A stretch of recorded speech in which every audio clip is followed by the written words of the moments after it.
The smell begins with wood smoke. It is a heavy scent, acrid, persistent. It clings to the wool of a coat and settles into the pores of the skin.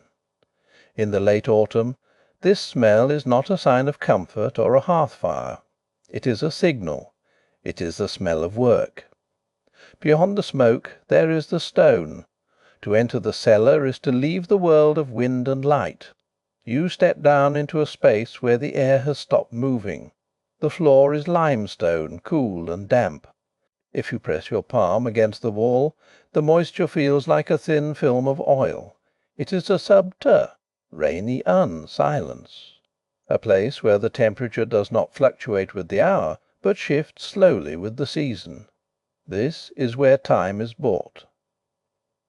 For most of human history the calendar was not a series of dates on a page. It was a measurement of decay.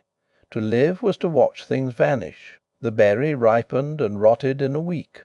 The fish caught in the morning was gone by the third day. The harvest arrived in a golden rush, only to slide toward a grey winter. The struggle was never about finding food. It was about keeping it. Preservation is a negotiation with the clock. It is an attempt to pause the inevitable slide of organic matter back into the earth. When we preserve, we are not merely storing calories. We are arresting a process. We are telling the fruit and the meat that their time has not yet come. But this negotiation comes with a price.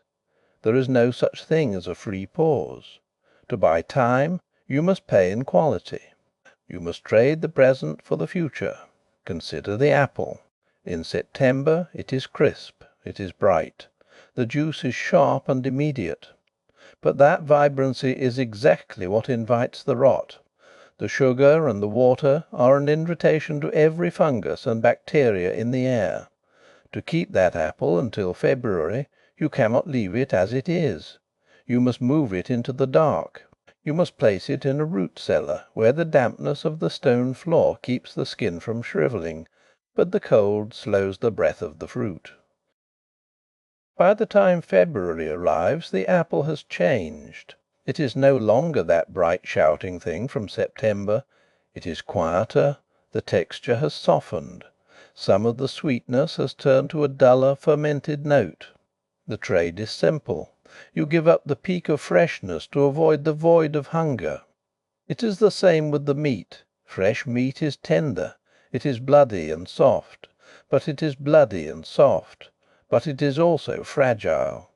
To make it last through a winter where the ground is frozen solid, you must strip away its nature. You bury it in salt until the crystals draw out every drop of moisture. You hang it in a chimney until the smoke coats the muscle in a layer of resin. You are removing the water. Water is life. But in the world of preservation, water is the enemy. Water is where the bacteria live. Water is the medium through which decay travels. To save the meal, you must first kill the freshness. You trade the tenderness of the flesh for the security of the cure. The resulting food is different. It is salt heavy. It is tough. It tastes of smoke and minerals rather than the animal itself. But in the dead of January, when the wind is screaming across a barren landscape and the larders are thinning, that toughness is a luxury. The salt does not taste like an additive. It tastes like survival. This was the quiet competence of the old world. It was a knowledge held in the fingertips and the nostrils. A grandmother did not need a thermometer to know if her cellar was too warm. She could feel it in the way the air sat against her cheek. A fisherman did not need a chemical analysis to know when his catch was cured. He knew by the way the flesh resisted the press of his thumb. They understood that survival is a series of calculated losses. They accepted the pungent smell of the brine vat. They accepted the shrivelled skin of the dried potato. They accepted that the food of winter would never taste like the food of summer. They were not looking for a culinary experience. They were building a fortress against the cold. Imagine the feeling of a full cellar in November. The rows of crocks sealed with wax and heavy stones. the bundles of herbs hanging from the rafters, turning brittle and dark, the barrels of salted pork resting in the damp shadows. There is a specific psychological peace that comes with this sight. It is the feeling of being ahead of the hunger. It is the knowledge that while the world outside is dying, the cellar is holding its breath. The cellar is a library of the previous season. Each jar is a recorded memory of a sunny afternoon in July or a wet morning in August. The labour was hard, the process was slow, but the result is a tangible bridge across the gap of winter. We have forgotten the smell of this bridge. In the modern world we have replaced the ritual with the machine. We move our food into white boxes that hum in the corner of the kitchen.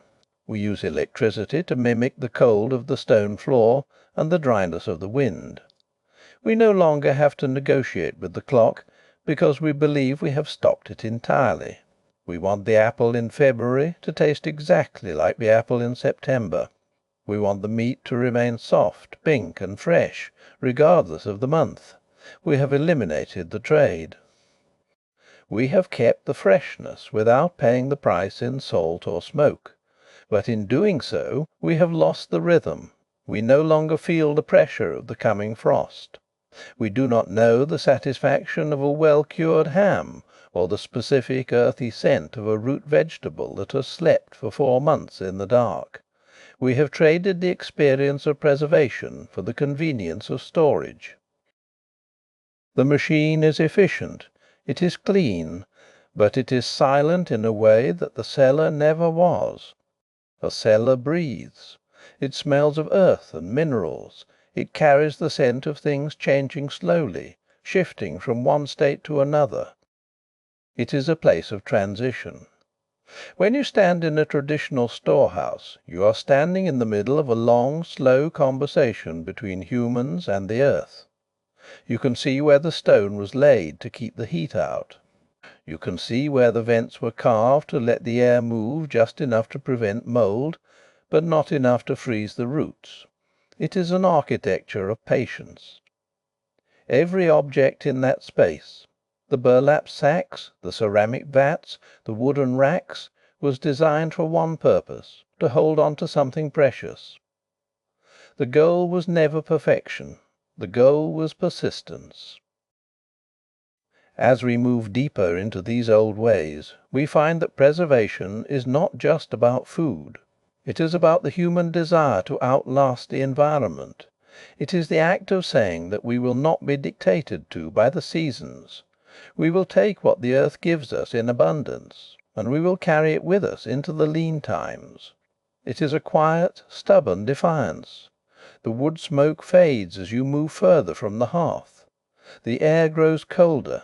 The light dims until you are relying on the feel of the walls to guide you. You reach the bottom step. Your boots click on the damp limestone. Around you the stored harvest waits in the dark. It is not fresh. It is not perfect. But it is there. To understand this is to step away from the clock and into the rhythm of the earth. It begins with a shift in the air, a certain sharpness in the wind that tells a person it is time to move. In the high north, in places like Greenland, this movement is precise. It is the act of bringing the catch from the water to the racks. Imagine these racks: simple structures of wood standing against a pale sky. On them Arctic char are laid out. The fish are not frozen by a machine, but by the atmosphere itself. They hang in the cold, salt-heavy breeze. For days the wind strips away the moisture. It is a slow process. There is no way to hurry it. You cannot argue with the weather. You simply wait. The fish change. They stiffen. Their colour deepens. If you were to walk among them, you would hear them clicking together in the wind. It is a dry, hollow sound. This is not a scientific experiment. It is a conversation between the land and the provider. The person who hangs the fish does not need a thermometer to know if the conditions are right. They feel it in the dampness of their own skin. They smell the salt in the air. They know, by the way, The light hits the horizon, exactly how long the cure will take. This is the first lesson of preservation. Patience is a tool. From the frozen coasts of the north the path leads south and east toward the high deserts of Iran. Here the challenge is not the presence of cold, but its absence. Yet for centuries people here found a way to hold on to winter long after the sun had returned to scorch the earth. They built the Chal. The word means ice pit. To look at one from a distance is to see a strange conical tower rising from the dust. It looks like a hive made of mud and straw. But the real work happens beneath the surface. The Chal is an exercise in thermal mass. It is a deep, insulated cavern designed to trap the cold of January and hold it until July. In the winter, water was channeled into shallow pools. The night air, freezing and clear, turned that water into thick slabs of ice. These slabs were harvested and hauled down into the belly of the structure. Once sealed, the ice remained. Think of the silence inside that pit. The walls are thick, the air is still. While the desert wind howls outside, carrying heat and sand, the centre of the Chal remains frozen. It is a pocket of winter preserved in a land of fire. To enter it was to step out of the season entirely. This was not the result of complex blueprints or industrial engineering. It was the result of observation. Someone noticed how a cave stayed cool. Someone realized that certain mixtures of clay, sand and goat hair could keep heat from penetrating a wall. They built, they failed, they adjusted. Eventually they mastered the architecture of cold. This mastery is what we call competence. In our modern world we often confuse competence with certification. We think it means having a degree or following a manual. But for the people who built the yachtchals, or those who dried fish on the Greenlandic coast, competence was something else. It was an intuitive, tactile knowledge. It lived in the hands. It is the knowledge of how to touch a piece of meat and know, by its resistance, if the salt has penetrated to the centre. It is the ability to smell a fermentation vat and detect the exact moment the chemistry shifts from safe to spoiled. It is the sound of a potato hitting a dirt floor. A dull thud tells the farmer the root is still hydrated. A sharp click warns him it has dried out too far. This kind of knowledge cannot be taught in a classroom. It can only be inherited through repetition. It is learned by watching a grandmother's hands as she presses cabbage into a crock. It is learned by feeling the temperature of the soil with the bare foot before digging a root cellar. It is a quiet, steady confidence. There is a specific kind of peace that comes from this competence. It is the peace of knowing that you are not a victim of the seasons. When the first frost hits and the gardens turn black, the person with a full cellar does not panic. They do not worry about the supply chain or the price of imports. They simply walk downstairs. They move through the cool, dim air of the cellar. They see the carrots resting in damp sand. They see the apples stacked in wooden crates. They smell the earthy, sweet scent of stored roots and the sharp tang of pickled vegetables. This is more than just food. It is a physical manifestation of foresight. Every jar on the shelf is a piece of summer that has been captured and held still. Every salted slab of pork is a promise kept to the future self. When you hold a preserved food in your hand, you are holding time. You are holding the labour of a month spent in the sun, or a week spent in the freezing wind. You are holding the patience of someone who was willing to wait for the air to do its work. This is the essence of the human experience before the hum of the refrigerator. Life was not lived in a constant present. It was lived in cycles of accumulation and depletion. There were times of abundance, where the harvest was so great It felt overwhelming, and there were times of scarcity, where every calorie was accounted for. The bridge between those two states was preservation. It required a different kind of mind, a mind that could look at a field of bitter potatoes in the Andes and see not just a meal for today, but a staple for next year. A mind that understood that by removing water, or adding salt, or controlling temperature, you could cheat the clock. We have largely forgotten this feeling. We live in an era of instant access. If we want a strawberry in December, we buy one. We do not think about the distance it travelled or the energy used to keep it from rotting. The machine has removed the ritual.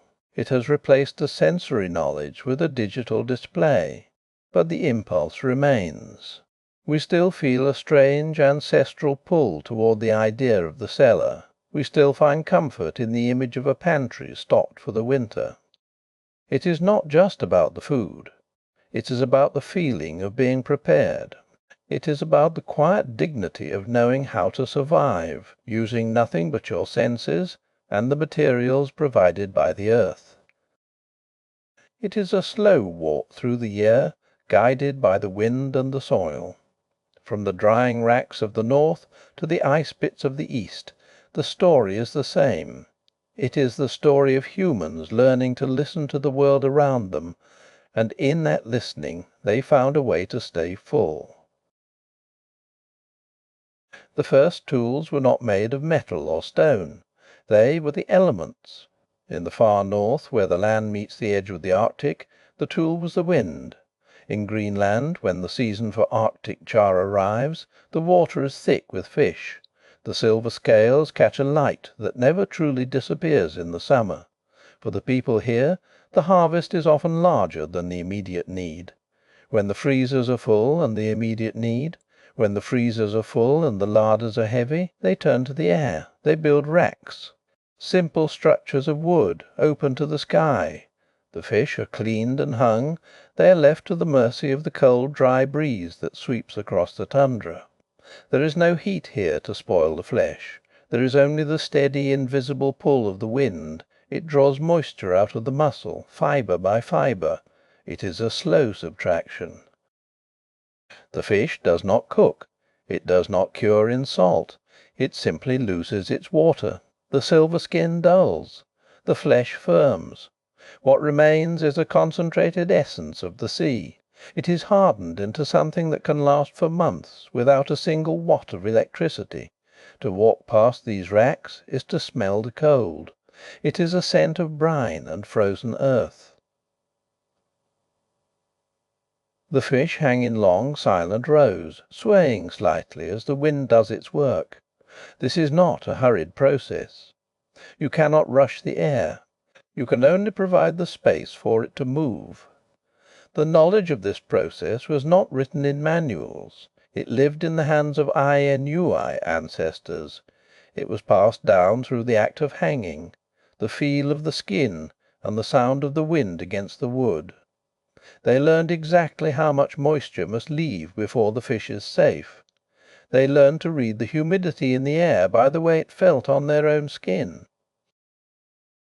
The environment was not an obstacle to be overcome.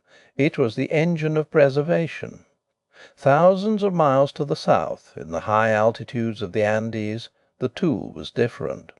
Here the engine was the swing between two extremes. In the Altiplano of Bolivia and Peru, the air is thin. The sky is a deep, bruising blue that offers no protection from the sun. In this landscape the K-Y Chwa and I-MAH communities found a way to preserve the potato. They used a bitter, frost-resistant variety that can survive where other crops wither. They call the result Chu Nyo. The process begins with the night. On the high plateau the temperature does not merely drop, it collapses. As the sun vanishes, the frost arrives with a sudden piercing weight. The potatoes are spread across the ground, exposed to the freezing air. Inside the tuber the water turns to ice. The cell walls rupture. The potato becomes a stone. Then comes the morning. The Andean sun is intense. It hits the frozen earth with a heat that is immediate and absolute. As the day progresses, the ice inside the potato melts. The water drains away into the soil, or evaporates into the thin air. This cycle is repeated for 5 days. First, the killing frost of the night, then the baking heat of the day. Each night, the freeze breaks the structure further. Each day the sun pulls more moisture out. By the end of the 5th day the potato is no longer a succulent root. It has become something else. It is light, it is shrivelled, it is wrinkled. The word chu, no itself, comes from the Kye Chua word for frozen potato. To hold a piece of chu no is to hold a physical record of the weather. You can feel the dehydration in its lightness. You can see the history of the frost in its grey, collapsed skin. It is no longer a fresh vegetable. It is a dormant one. It can be stored for years in the high mountain air, waiting for the moment it is returned to water and fire. There is a specific silence to this kind of work. It is the silence of the Altplah no at 3 in the morning, when the only sound is the subtle crackle of vegetation freezing in place. It is the silence of the Greenlandic coast, where the only movement is the slow rotation of a fish on a wooden peg. In both places the people did not fight the climate. They did not try to build walls against the cold, or shields against the cold, or shields against the sun. Instead, they aligned themselves with the rhythm of the planet. They understood that the same frost that could kill a crop could also save it. They understood that the same wind that chilled the bone could also strip away decay. This is the essence of early preservation.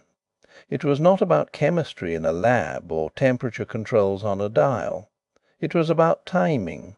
It was about knowing exactly when to lay the food out, and exactly when to lay the food out, and exactly when to bring it back inside. It required a different kind of intelligence. Not the intelligence of the machine, but the intelligence of the observer. The observer knows that the air changes before the storm arrives. They know by the smell of the wind if the moisture is too high for drying. They know by the colour of the horizon if the night will be cold enough to freeze a potato through to its core. When you remove the one-touch convenience of the modern world, you are left with these raw interactions: the skin of the fish against the salt air, the skin of the potato against the frozen dirt. These methods did not produce the same taste as fresh food. The Arctic shower became tougher and more pungent. The potatoes became earthy and muted. But in the depths of a mountain winter, or the isolation of an Arctic spring, these changes were not seen as losses.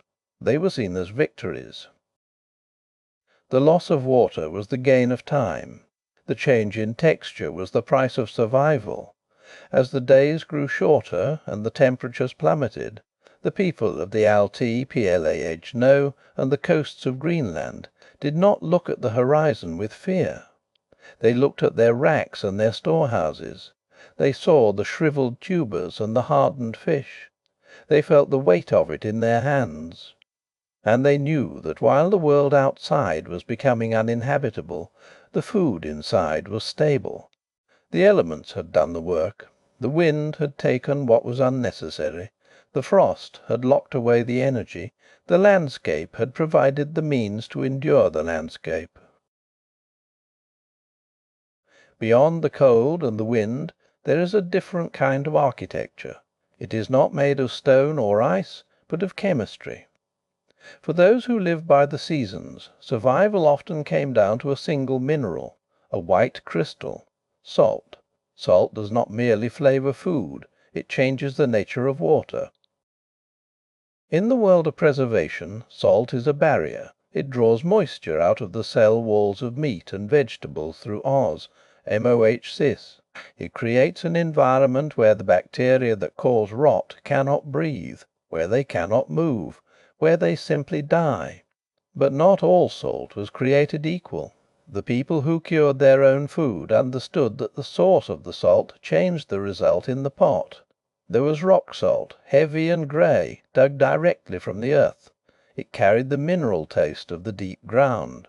Then there was sea salt, produced by boiling sea water over an open fire until only the crystals remained. This required fuel. It required labour.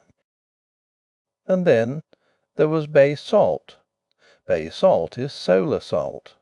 To make it, sea water was channelled into shallow pits lined with clay. There was no fire here, only the sun and the wind. The water evaporated slowly. This left behind a salt that was cleaner, softer, and more precise in its action. In the 18th century, cookbooks like The Lady's Assistant noted a specific preference for bay salt when curing meats. It was not a matter of luxury, it was a matter of performance. Bay salt interacted with the proteins of the meat differently. It preserved the texture while locking out the decay. When a side of pork was packed in bay salt, it was not just being stored, it was being transformed into something that could survive a year of hunger. This relationship between salt and time is ancient. The Romans understood it with a visceral intensity. They created GAH, rum. GAH rum was more than a condiment. It was an exercise in controlled decay. They took the innards of fish, such as mackerel or anchovies, and layered them with massive amounts of salt in open vats. These vats were left in the sun for months. The heat triggered the enzymes in the fish guts. The salt prevented the mixture from becoming toxic. Slowly, the solids dissolved into a clear amber liquid. This was a pungent, salty essence that could be shipped across an empire without spoiling. It was the taste of the ocean, concentrated and stabilized. It was knowledge rendered into a liquid. But salt can do more than kill. In the right proportions, it can curate. This is where preservation turns into fermentation. If you use too much salt, everything stops. But if you use just enough, you create a gateway. You kill the dangerous bacteria, but you leave the door open for the beneficial ones. Specifically, the lactic acid bacteria. These microbes do not destroy the food. They eat the sugars and replace them with acid. This acid acts as a second layer of armour. It preserves the vegetable while changing its flavour from sweet to sharp, from raw to complex. In the traditional pickle stores of H.A.H.N. Joe, this process is an art form. Walk into a place like the Jeng.G.W.A.H.N. pickle store, and the first thing that hits you is the air. It is thick, pungent. The smell is piercing, enough to bring tears to the eyes, similar to the sting of a freshly sliced onion. This is the smell of thousands of vegetables undergoing a slow chemical metamorphosis. The store is filled with vats, large ceramic urns. Inside these vessels, vegetables are submerged in brine, which is a precise solution of salt and water. The process is unhurried. The cabbage or the radish sits in the dark, pressed down by heavy stones to ensure no air reaches the surface. Oxygen is the enemy here. In the anaerobic bike silence of the vat, the brine works. It seeps into the fibres of the plant. It breaks down the cell walls. Over weeks and months the colours shift. The greens fade into deep yellows. The textures soften, but remain crisp. The result is a food that is not only preserved, but nutritionally enhanced. The fermentation creates vitamins where there were none. It turns a simple root into a medicine for the winter. This is the slow work of the brine. It is a partnership between human intent and microbial action. The human provides the salt, the vessel, and the darkness. The microbes provide the transformation. When you look at a vat of fermented vegetables, you are looking at a biological clock. You can tell how far along the process is by the scent, by the way the brine bubbles, by the specific shade of gold in the cabbage. There is a profound patience in this mechanism. It cannot be rushed. If you add too much salt, the fermentation stalls and the vegetable remains raw. If you add too little, the wrong bacteria take hold and the vat turns to slime. The margin for error is thin. The reward is a cellar full of food that tastes of time. This chemistry was the invisible infrastructure of the ancient world. It allowed cities to grow. It allowed armies to march. It allowed a family in a remote village to eat a vegetable in March that had been harvested in October. It was a way of capturing the peak of the harvest and holding it still. The salt, the sun, and the brine were the tools. But the real mechanism was an understanding of balance, the knowledge of exactly how much pressure to apply, how much salt to scatter, and how long to wait in the silence. It is a cold science, but it produces a warm security.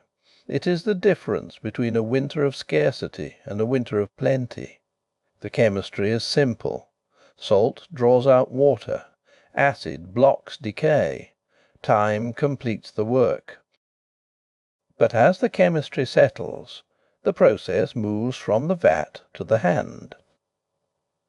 The science of the brine is one thing. Knowing when the pickle is ready, or knowing by the smell alone if a barrel of pork has turned or stayed true, is another. The mechanism provides the means. But it takes a different kind of knowing to execute it. This is a knowledge that does not live in books. It lives in the skin. It begins with the hands.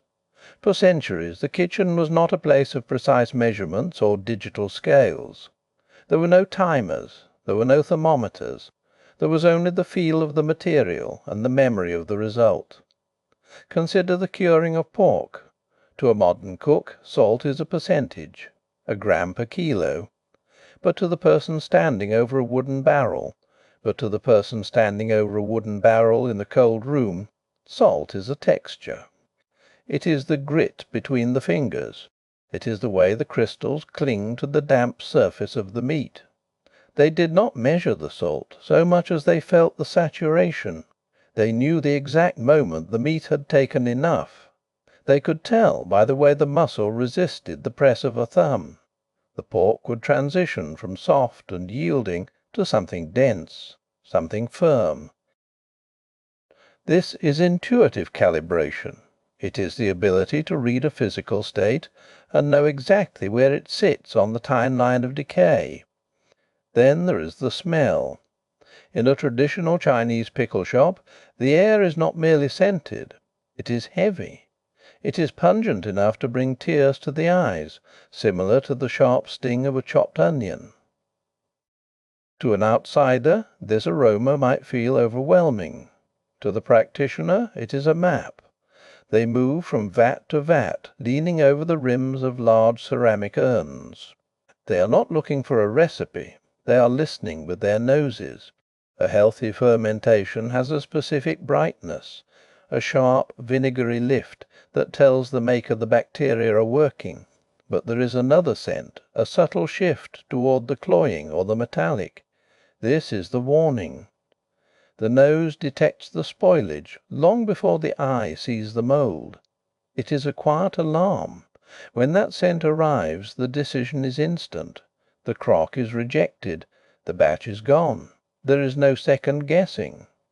There is only the instinct to protect the rest of the store. This intuition extends to the weight of things. Think of the cabbage. To preserve it you do not simply place it in a jar. You create pressure. The cabbage is layered into a vessel, salted and bruised to release its own juices. Then comes the stone. Not a small pebble, but a heavy flat river rock. The stone is placed atop a wooden lid, which presses down on the leaves. The goal is to expel every pocket of air. Air is the enemy. Air allows the wrong things to grow. The maker knows the weight required by the sound the cabbage makes as it settles. They know the feel of the stone as it finds its centre of gravity. If the stone shifts, the seal breaks. The work fails. So they leave the weight there for weeks, months. The vegetable disappears beneath the rock held in a ROH silence. Above the vats, in the shadows of the rafters, is another kind of patience. This is where the herbs live. Bundles of thyme, rosemary, or sage are tied with twine and hung upside down. They hang in the dark, away from the direct heat of the hearth, but within the reach of the drifting air. The work here is observation. The maker watches the stems. They watch as the vibrant green fades into a muted olive. They feel the leaves become brittle. They wait for the moment when the herb no longer feels supple, but snaps cleanly between the fingers. If they harvest too early, the moisture remains. The herbs will rot in the jar. If they wait too long, the essential oils evaporate into the rafters. The flavour vanishes. The correct moment is a narrow window. It is found by touch. A quick pinch of a leaf, a snap of a stem. That is the signal that the water has left and the essence remains. This tactile relationship with food creates a different kind of mental space. When you rely on a machine, you outsource your attention. You set a dial and walk away. You trust the electricity to maintain the temperature. You trust the timer to tell you when the process is complete. But when you rely on your senses, you are tethered to the material. You are aware of the humidity in the room because it changes how the salt behaves. You are aware of the shift in the season because the cellar air feels a degree warmer against your skin. You are not just managing food. You are participating in a biological rhythm. There is a profound quiet in this kind of labour. It is the sound of a heavy stone sliding across wood, the smell of brine and damp earth, the sight of dust motes dancing in the light of a single candle as you check the temperature of a root cellar. It is work that requires the body to be present. You cannot rush a ferment. You cannot argue with the drying time of a fish on the Greenlandic rack. You can only provide the conditions, and then wait. This waiting is not passive. It is an active sensory vigil. It is the knowledge that survival depends on the ability to distinguish between ripe and rotten, between cured and dried.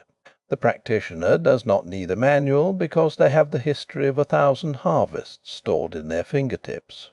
They know the exact weight of a full barrel of pork. They know the precise resistance of a preserved potato. They carry the architecture of survival in their muscle memory. This intimacy with the physical world creates a specific kind of confidence. It is not the confidence of a technician who knows how to operate a machine. It is the confidence of a human who knows how to read the earth. It is the peace that comes from knowing that as long as you have salt, stone, and a cool place to hide your harvest, you are safe. The intuition becomes a shield against the uncertainty of the coming winter. You do not hope the food lasts. You know it will, because you felt the salt take hold. You saw the cabbage compress. You smelled the brine settle into its final, stable state. The knowledge is silent. It is invisible, and it is invisible, and it is absolute. Beyond the chemistry of salt and the slow burn of fermentation, there is a different kind of preservation. It does not require a recipe or a catalyst. It requires only a place. It begins with a descent, a set of wooden stairs leading down into the earth. The air changes first. It loses the volatility of the surface. The wind stops. The heat of the afternoon or the bite of the frost vanishes. In its place is a steady, heavy coolness that clings to the skin. This is the threshold of the root cellar. In its simplest form, a root cellar is an agreement with the ground. Some are hillside caves, carved directly into the slope of a hill. Others are garden trenches, or rooms lined with brick and stone. But the most essential part is often the floor. It is made of dirt. The dirt is not merely a surface, it is a lung. A dirt floor breathes. It absorbs excess moisture when the air is damp, and releases it when the air grows dry. This creates a natural humidity that prevents the stored food from shrivelling. In the dark, beneath a ceiling of packed soil and stone, the vegetables do not die. They sleep. Imagine walking through this space in the middle of winter. The smell is specific. It is the scent of wet minerals and dormant life. You reach into a bin of damp sand and pull out a carrot. It is orange and firm. It is cold to the touch, but not frozen. In December you can find endive here. In January, tender Chinese cabbage. By February, apples that still hold the crispness of autumn. By March the carrots are still there. And in April, when the ground above is turning to mud and the first shoots of spring are breaking through, you can still pull a sturdy potato from the earth of the cellar. There is no hum here. There is no flicker of a light bulb or the rhythmic click of a thermostat. There is only the silence of thermal mass. The earth above acts as a blanket. It filters the chaos of the seasons. It smooths out the peaks and valleys of temperature until everything inside remains constant. The food stays fresh not because it is being fought for, but because it is being held. It is a preservation based on stability. This architecture of cold exists in many forms, but some reached a scale that felt less like a cellar and more like a monument. In the high deserts of Iran, where the sun is an oppressive weight, the people built the Yak-chal. The word means ice pit. From a distance, a Yak-chal looks like a great conical hive rising from the dust. It is a structure designed to do something that seems impossible in a wasteland of heat. It harvests winter and keeps it until July. The process began with the night. During the coldest months, water was channeled into shallow pools on the north side of the structure. The desert nights are brutal. The water would freeze quickly, forming thick sheets of ice. This ice was then harvested. It was cut into heavy blocks and carried deep into the heart of the Yak-chal. The interior is a deep, subter, rainy unpit. The walls are not ordinary brick. They were constructed from a special mortar called rooj. It was a mixture of sand, clay, egg whites, goat hair, and ash. Once dry, rooj became nearly waterproof and incredibly resistant to heat. The cone above the pit served as a chimney. It allowed the warm air to rise and escape through a vent at the top. Meanwhile, the heavy, cold air settled at the bottom, hugging the ice. The walls were thick. They were massive barriers of thermal mass that refused to let the desert sun penetrate the core. If you were to step inside a Yak-chal in the height of summer, the transition would be violent. You leave behind a world of shimmering heat and blinding light. You descend into a cool, dim void. And there, at the bottom of the pit, is the ice. It is solid. It is ancient. It is a piece of January preserved in the middle of August. There are 129 of these structures remaining across Iran. They stand as reminders of a time when cooling was not a mechanical process, but a geographical one. The Yak-chal did not fight the environment. It used the environment against itself. It used the cold of the night to defeat the heat of the day. It used the weight of the earth to shield the fragility of the ice. In both the humble root cellar and the towering Yak-chal, the principle is the same. The goal was not to freeze time, but to slow it down. When you store a potato in a dirt floor or a block of ice in the rooj pit, you are utilizing the inertia of the planet. You are trusting that the earth knows how to hold a temperature better than a human does. There is a profound patience in this kind of architecture. It requires no fuel. It requires no maintenance beyond the initial build and the seasonal harvest. It only requires the willingness to go underground. To enter these spaces is to leave the world of the immediate. On the surface everything is fast. The wind shifts. The temperature drops. The light fades. But beneath the soil, in the belly of the cellar or the depths of the ice pit, The world is still. The carrots do not know it is February. The ice does not know it is August.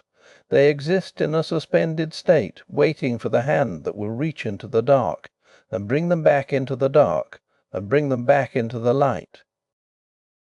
It is a quiet competence. It is the knowledge of where the cold hides, and how to trap it. For centuries this was the only way to ensure that the hunger of spring would be met with the harvest of autumn. It was a physical manifestation of foresight.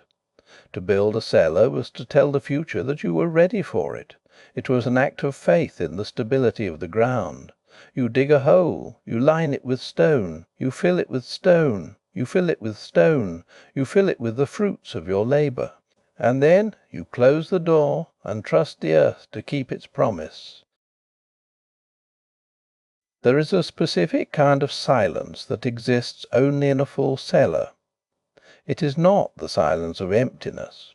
It is a heavy, humming quiet. It is the sound of things waiting.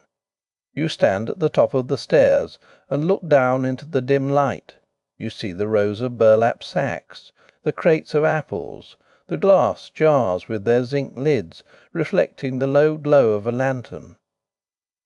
In this space the air is different. It is cool. It smells of damp stone, cider, and the sharp, clean scent of dormant earth. When you look at these things, you are not seeing food. You are seeing time. For most of human history the transition from autumn to winter was a period of profound anxiety. The shortening days were a countdown. Every frost was a warning. The fear was not just of the cold, but of the gap between the last harvest and the first sprout of spring. But for the person with a full cellar, that anxiety vanishes. It is replaced by a quiet, steady peace. It is the feeling of being ahead. To be ahead of the hunger. To be ahead of the snow. To know that while the world outside turns grey and brittle, there is a reservoir of gold beneath your feet. You can almost feel the weight of it pressing upward through the floorboards. 1,000 calories stored in a single root. A summer's worth of sunlight trapped in a jar of preserves. This is the psychology of security. It is a primal relief that settles deep in the chest. It is the knowledge that you have negotiated with the seasons and won. You do not have to fight the winter. You only have to wait for it to pass. This way of living required a different kind of patience, a slower clock. Modern life is defined by the instant. We want the fruit now. We want the temperature exact, right this second. We have forgotten how to exist in the middle of a process. Preservation is the art of the middle. It is the long, slow stretch between the picking and the eating. When you salt a piece of meat, you are not making a meal for tonight. You are starting a conversation with the coming year. You are trusting the salt to hold the line. You are trusting the air to cure the fibre.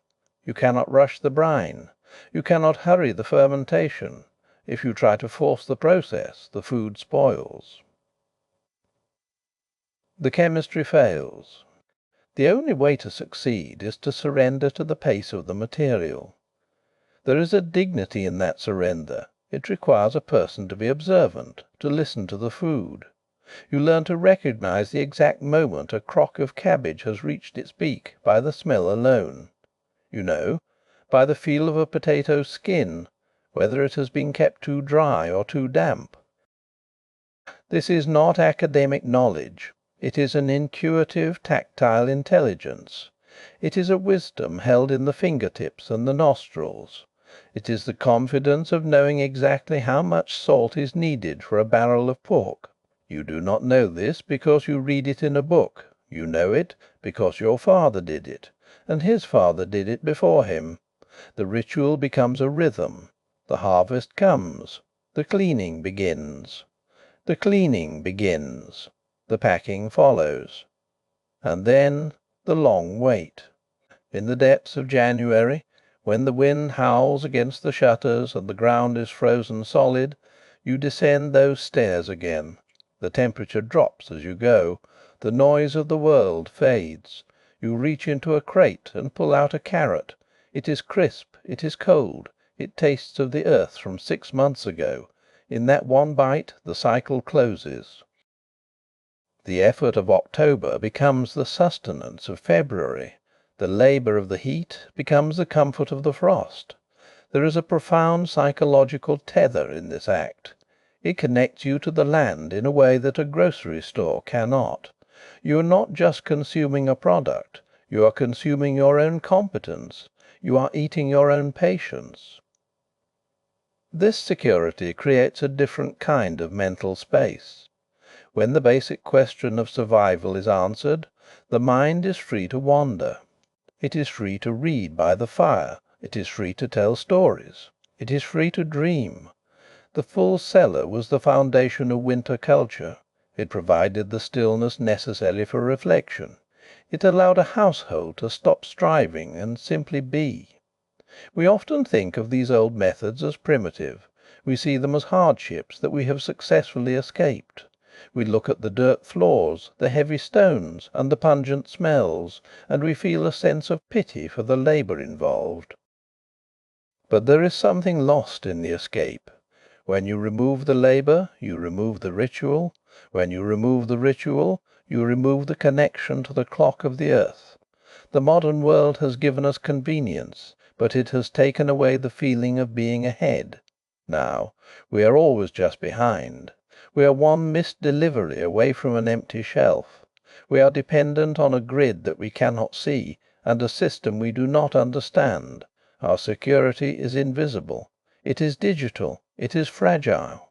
The person in the root cellar had a security they could touch. They could walk down the stairs, put their hand on a cold stone wall, and feel the physical presence of their survival. They could smell the fermentation and know that the invisible work of the microbes was continuing hour by hour, day by day. It was a tangible contract between the human and the environment. The cellar did not just store food, it stored confidence. It taught the inhabitant that they were capable of providing for themselves. It proved that they understood the rules of the world, the rules of salt and ice and air and time. This is the quiet reflection of the preserve. It is the realization that there is a deep humming satisfaction in doing things the slow way. There is a peace that comes from knowing how to wait. You stand there for a moment longer, in the cool dark, surrounded by the sleeping harvest. The air is still. The weight of the earth above you feels protective, not oppressive. You have done the work. You have gathered the sunlight and the rain and the soil, and you have tucked them away for safe keeping. Everything is where it should be. The sacks are heavy, the jars are sealed, the temperature is steady. As you turn to leave, you feel a lingering sense of gratitude. It is not for the food itself, but for the process that brought it here, for the slow, patient architecture of survival. You climb the stairs, one step at a time, leaving the silence behind. You close the heavy wooden door. You slide the bolt into place. And you walk back into the warmth of the house, knowing that beneath your feet the winter is already solved. The hum begins small. It is a constant, low vibration that lives in the corner of the kitchen. It does not breathe. It does not shift with the seasons. It simply persists. For most of us this sound is silence. We have lived with it so long that we no longer hear the machine working to keep the world still. We open a door. A sterile white light spills across the floor. Inside, the air is dry and cold. There is no smell of damp earth, no scent of fermenting cabbage or curing salt. Just the neutral chill of a compressor and the sight of plastic bins. The transition happened quietly. First came the ice boxes. These were heavy wooden chests lined with zinc or tin. They relied on blocks of ice cut from frozen ponds in January and hauled by horse and sled. The ice was wrapped in sawdust to slow the melt. It was a bridge between two worlds. It still required the winter's labour, but it brought the cold into the heart of the home. Then came the electricity. The machine replaced the ritual, the compressor replaced the cellar, and slowly the seasonal labour vanished from our hands. We stopped knowing the exact day the first frost hit the soil. We stopped feeling the weight of a stone pressing cabbage into brine. We forgot the specific sharp smell of a root cellar in late February. It was that mixture of dormant life and cold stone. When we moved our food from the earth to the machine, we gained something. We gained a profound, effortless security. We no longer have to wonder if the carrots will hold until March. We no longer fear a warm winter that might spoil the stores. But we lost the rhythm. Preservation was once a conversation with time. It was an admission that the world is cyclical. You gathered in the autumn because you knew the winter was coming. You salted the meat because you knew the freshness would fade. The act of preserving was an act of anticipation. It was a way of looking at the horizon and preparing for the lean months. Now the horizon has disappeared. In the glow of the refrigerator it is always autumn. It is always harvest. We have decoupled our hunger from the calendar. The machine creates a permanent present. There is a specific kind of peace that comes from a full cellar. It is not the peace of convenience. It is the peace of competence. It is the feeling of standing in a cool, dark room and knowing that you have outsmarted the cold.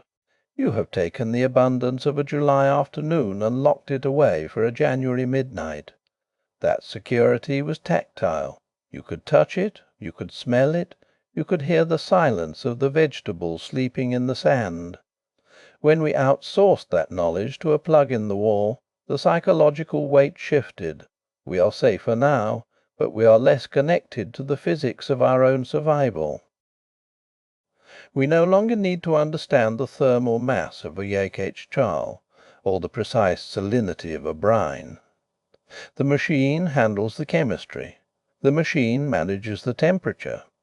We only have to remember to buy more when the shelf is empty. And yet there is a reason we still find ourselves drawn back to these old ways. We see it in the return of the sourdough starter on the counter. We see it in the jars of fermented vegetables appearing in modern kitchens. We feel it in the desire to grow something in the dirt and keep it through the winter. It is not a trend. It is a memory. It is the enduring human desire to hold on to what is precious. To preserve is to say, this is worth keeping. Whether it is a bitter potato frozen on an Andean plateau or a handful of herbs hanging from a rafter, the impulse is the same. We are trying to save a piece of the light for when the world goes dark. Imagine, for a moment, that we leave the kitchen behind. Leave the hum of the compressor and the flicker of the fluorescent bulb. Walk back down the stairs. Feel the air grow heavy and cool. The smell returns. It is the scent of wet stone, old wood, and dormant roots. You are in the cellar again. Or perhaps you are in a library, where the books are the things being preserved. The leather bindings, the yellowed paper, the ink that has survived 100 years of silence. Both spaces serve the same purpose. They are vaults for the things we cannot afford to lose. The root cellar saves the body, the library saves the mind. Both require a certain kind of patience. Both demand that we slow down and trust the process of time.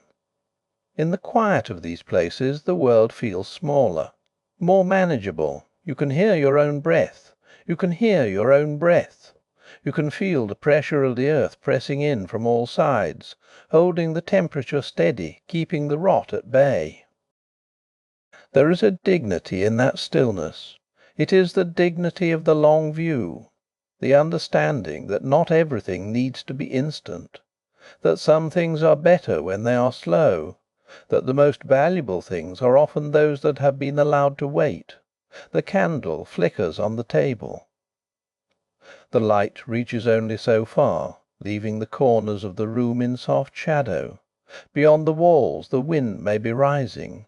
The frost may be claiming the garden. The world outside may be turning cold and lean, but here in the dim light you are safe. The jars are lined up on the shelves, the roots are tucked into their beds of sand, the knowledge is written in the books, everything is where it should be. The winter is not a threat. It is simply a season, and you have already provided for it. You can let go of the worry now. You can stop calculating the days and counting the stores. The work is done. The preservation is complete. The hum of the modern world fades away, replaced by the deep, heavy silence of the earth. It is a silence that does not feel empty. It feels full. It feels like a promise kept. You lean back into the shadows. You watch the candle burn low. The air is cool. The room is still. And you can finally sleep.